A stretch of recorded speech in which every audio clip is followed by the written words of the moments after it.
Pemkot Tangerang gusur ratusan lapak di Pasar Jatiwung.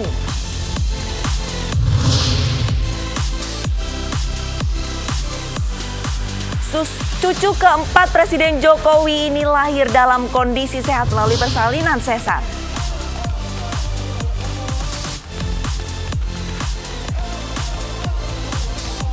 Artis dari 6 negara Asia termasuk Indonesia rilis lagu dukungan di tengah pandemi corona.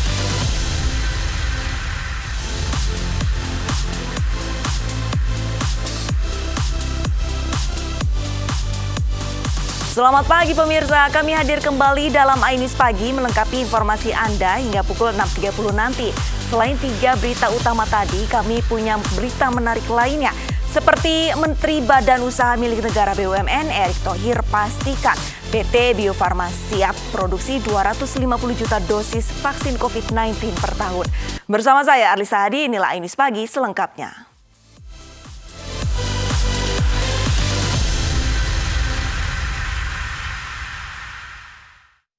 Kita ke informasi pertama pemirsa, protes dugaan pungli rumah susun di Kota Makassar berlanjut di kantor pengelola rumah susun.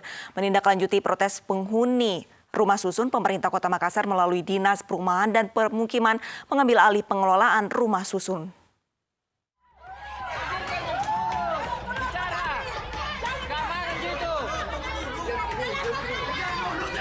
Penghuni rumah susun sederhana sewa Kota Makassar kembali berunjuk rasa di kantor pengelola rumah susun. Mereka masih memprotes dugaan pungli pembayaran tagihan listrik serta air dan sewa rumah susun. Emosi warga mereda setelah bertemu dengan pihak perwakilan pemerintah Kota Makassar di kantor pengelola rumah susun. Sementara itu menyikapi indikasi dugaan pungli dengan modus markup pembayaran tagihan listrik, tagihan PDAM dan sewa hunian rumah susun, pemerintah Kota Makassar, Sulawesi Selatan akan menerjunkan tim untuk menginvestigasi dugaan pungli tersebut. Pemerintah Kota Makassar juga telah mengambil alih pengelolaan rumah susun yang sebelumnya dikelola oleh Unit Pelaksana Tugas Daerah atau UPTD pemerintah Kota Makassar. Alhamdulillah hari ini sudah tuntas. Jadi apa keluhan kemarin masyarakat itu hari ini kita sudah selesaikan. Jadi seperti itu. Adapun kerumunan ini untuk menyampaikan aspirasinya Ji. Dan kita ada juga dibantu oleh saudara kita Pak Erwin. Pak Erwin ini kan bagian dari kita juga. Jadi alhamdulillah sudah sesuai dengan harapan masyarakat.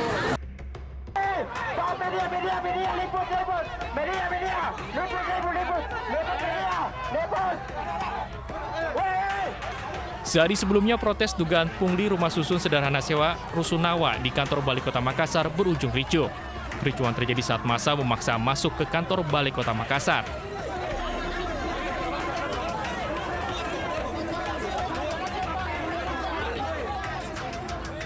Massa memprotes dugaan pungli pembayaran tagihan listrik serta air dan sewa rumah susun.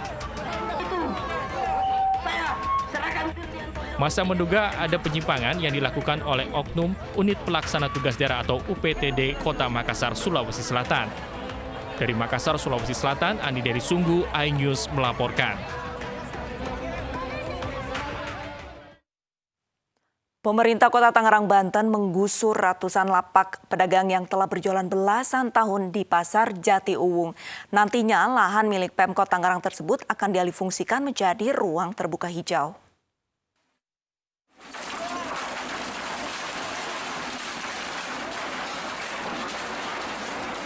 Ratusan lapak pedagang Pasar Jatiwung digusur puluhan petugas Satpol PP Kota Tangerang, Banten.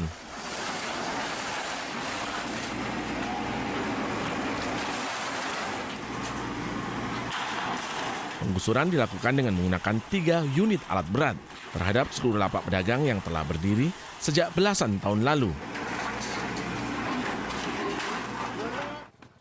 Pasar Jatiwung digusur setelah seluruh pedagang memindahkan barang dagangan dari lapak menuju ke tempat aman. Pemerintah Kota Tangerang menggusur ratusan lapak pedagang Pasar Jatiwung karena dinilai kumuh dan dinilai tidak nyaman untuk transaksi jual beli. 125 pedagang yang tergusur akan dipindahkan ke dalam Pasar Laris Cibodas yang berjarak 100 meter dari Pasar Jatiwung tanpa dikenakan biaya sewa lapak selama 1 tahun. Tidak ada penolakan dari pedagang atas penggusuran lapak mereka karena sebelumnya telah dilakukan sosialisasi terhadap adanya relokasi. Pasar Laris ya mau nggak mau, ya kurang tahu kita mengikutin ininya aja, gitu. Kalau ya dan memang kalau tahun grafik ya ntar ke depannya gimana ya kita ngikutin aja yang lain. Rencananya lahan Pasar Jatiuwung akan dialihfungsikan untuk ruang terbuka hijau sebagai daerah resapan air. Dari Tangerang, Sukron, iNews melaporkan. Kita beralih ke bencana banjir pemirsa. Seorang warga hanyut terbawa aliran sungai yang meluap di Kabupaten Pulau Taliabu, Maluku Utara. Banjir juga mengakibatkan sejumlah rumah warga yang berada di pinggir sungai rusak.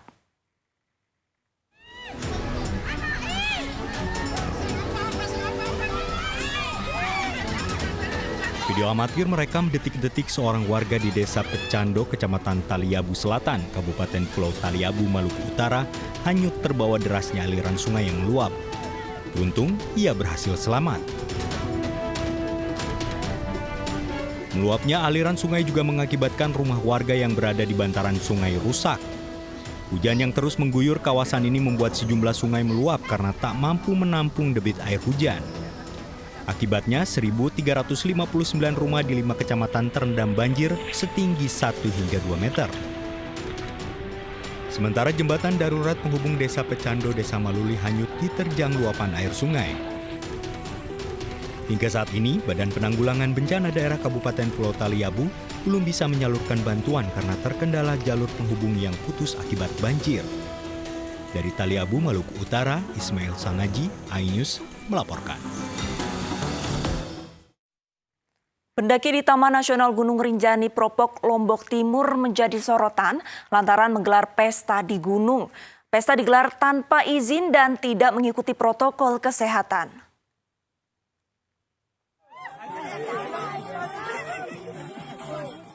Beginilah suasana pesta para pendaki savana di Taman Nasional Gunung Rinjani Propok, Lombok Timur, Nusa Tenggara Barat.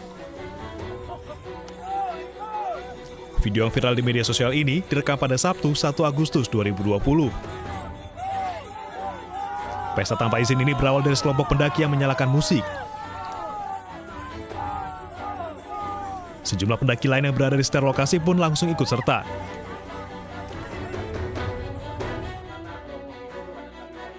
Kepala Dinas Pariwisata Lombok Timur meminta petugas memperketat pengawasan di Taman Nasional Gunung Rinjani. Tapi kejadian yang sempat beredar di media sosial itu kami sebagai Karis Pariwisata menyesalkan itu. Jadi kita harapkan itu jangan terjadi lagi. Oleh karena itu antara BTNGR dan kita harus terus berkoordinasi untuk melahirkan atraksi-atraksi pariwisata yang positif baik yang disiapkan oleh kita maupun yang dilakukan oleh para pengunjung. Bukit Savana berada di lereng Gunung Rinjani dan menjadi incaran para pendaki untuk menikmati pemandangan matahari terbit. Selama pandemi, jumlah pengunjung ke Gunung Rinjani masih dibatasi untuk mencegah penularan COVID-19. Dari Lombok Timur, Nusa Tenggara Barat, Ramli Nurawang, iNews melaporkan. Kerap mengganggu warga saat mencari ikan di aliran sungai Katu Besi. Buaya ganas dengan bobot 500 kg berhasil ditangkap warga. Warga memancing buaya menggunakan seekor monyet.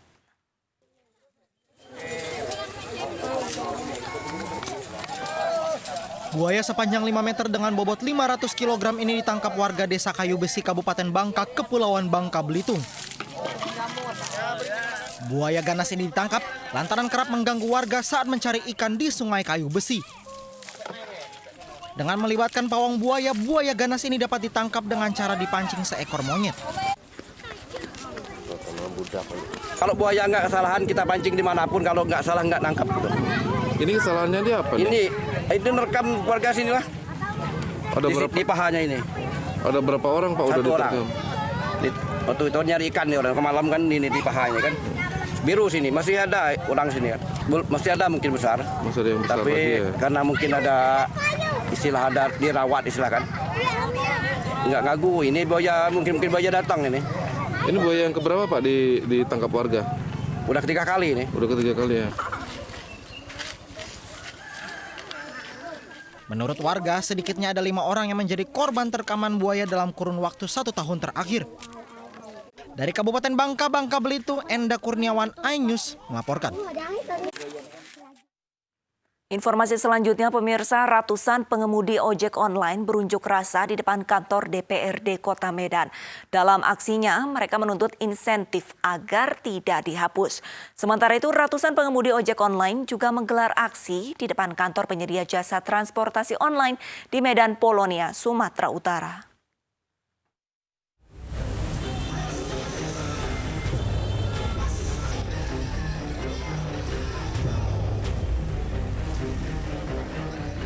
Ratusan pengemudi ojol yang tergabung di Grab dan Gojek berunjuk rasa di depan kantor DPRD Kota Medan, Sumatera Utara.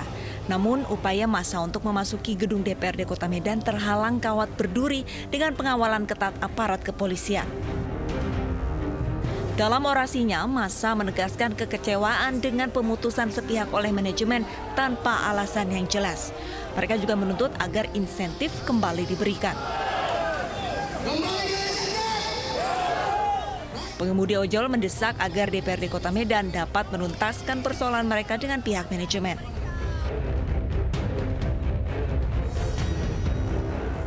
Setelah setengah jam berorasi, massa pengemudi ojol ini akhirnya ditemui seorang anggota DPRD Kota Medan untuk berdiskusi.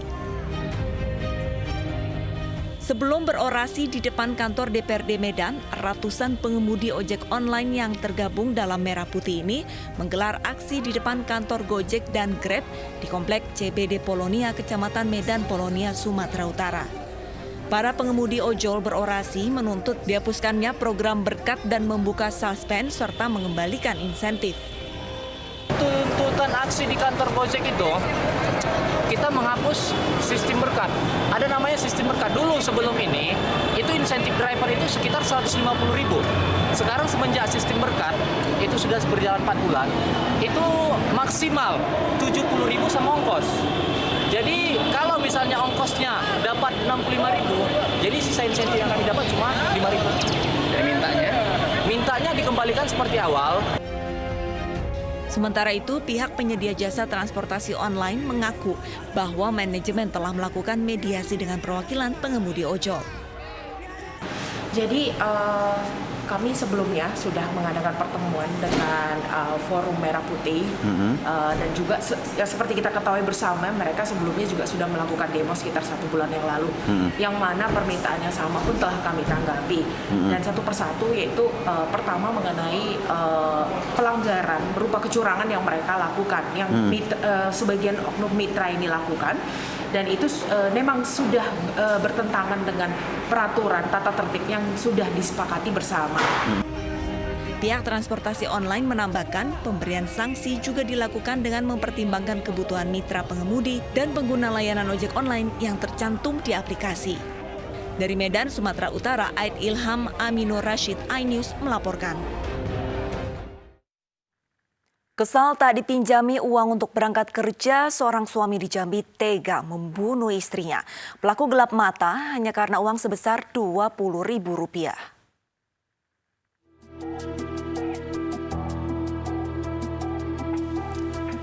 Warga lorong Kenangan Lama, Kuala Tungkal, Jambi digegerkan atas tewasnya Arbaiyah di dalam rumahnya. Wanita 40 tahun itu tewas di tangan Samlan, suaminya sendiri. Berdasarkan laporan warga dan olah tempat kejadian perkara, petugas Polres Tanjung Jabung Barat menemukan barang bukti potongan balok kayu yang digunakan sebagai alat untuk menganiaya korban. Tak sampai 24 jam, Samlan yang sempat melarikan diri akhirnya ditangkap petugas di tempat persembunyiannya. Pelaku mengaku menganiaya istrinya lantaran kesal tak dipinjami uang.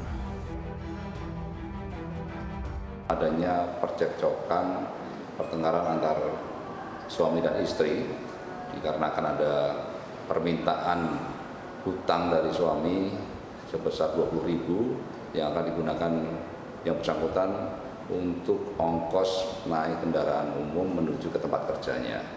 Namun mendapatkan balasan dari istrinya tidak punya uang dan lain sebagainya, dan ditambah dengan tingkah laku dari almarhum yang marah-marah. Sementara pelaku dijerat Undang-Undang tentang Kekerasan dalam Rumah Tangga dan terancam hukuman 15 tahun penjara. Dari Tanjung Jabung Barat, Jambi, Jumalis Ali, iNews melaporkan.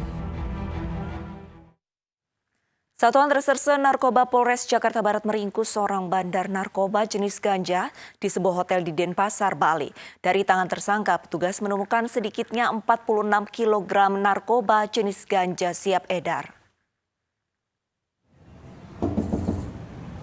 Polisi.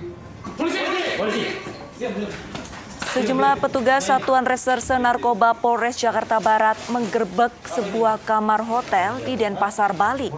Tersangka berinisial AH yang sedang menghitung narkoba jenis ganja siap diedarkan ke Jakarta ini tak bisa berbuat banyak setelah kediamannya telah dikepung petugas. Dari hasil pengembangan, petugas menemukan 25 paket besar atau sekitar 46 kg di dalam kamar. Guna pengembangan tersangka dan barang bukti ganja sebanyak 46 kg ini dibawa ke Polres Jakarta Barat. Kami baru saja mengamankan pelaku tindak pidana narkotika jenis ganja dengan teknik kontrol delivery. Berdasarkan interogasi di lokasi, yang bersangkutan sudah mengakui telah menerima barang sebanyak 3 kali dalam jumlah yang cukup besar dan untuk diedarkan di wilayah Bali dan sekitarnya. Di masa pandemi COVID-19, perdagangan narkoba gencar menggunakan media sosial dan pembayaran melalui Bitcoin. Para penyelundup juga memanfaatkan lemahnya pengawasan petugas dengan menyamarkan narkoba bersama pasokan bahan pangan.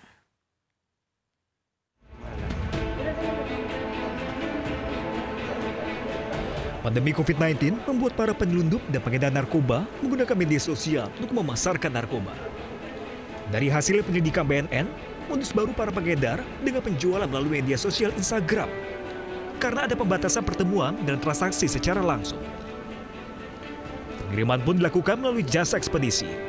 Sedangkan untuk pembayaran, banyak di antaranya yang menggunakan akun Bitcoin. Sementara itu, lemahnya pengawasan petugas di masa pandemi COVID-19 juga dimanfaatkan para penyelundup dengan mengemas sabu bersama bahan pangan seperti pengungkapan di Tangerang. Sabu dikemas dalam karung jagung. Mengapa mereka mencampur dengan bahan-bahan pokok atau 9 bahan pokok hasil bumi seperti jagung dan beras, terutama di masa pandemi COVID ini? Nah, alasan mereka sama, yaitu kendaraan-kendaraan logistik pada saat masa PSBB yang kemarin itu lebih mudah, relatif lebih. 71 kg sabu dan 224 gram ganja yang disita BNN merupakan hasil pengungkapan dari 4 kasus yang berbeda di Jakarta dan perairan Riau. Narkoba hasil sitaan ini kemudian dimusnahkan dengan mesin insinerator. Dari Jakarta, Salsabila, Leman, Laksana, iNews melaporkan. Sejumlah sekolah mulai gelar pembelajaran tatap muka. Informasinya akan hadir sesaat lagi, tetaplah di iNews Pagi.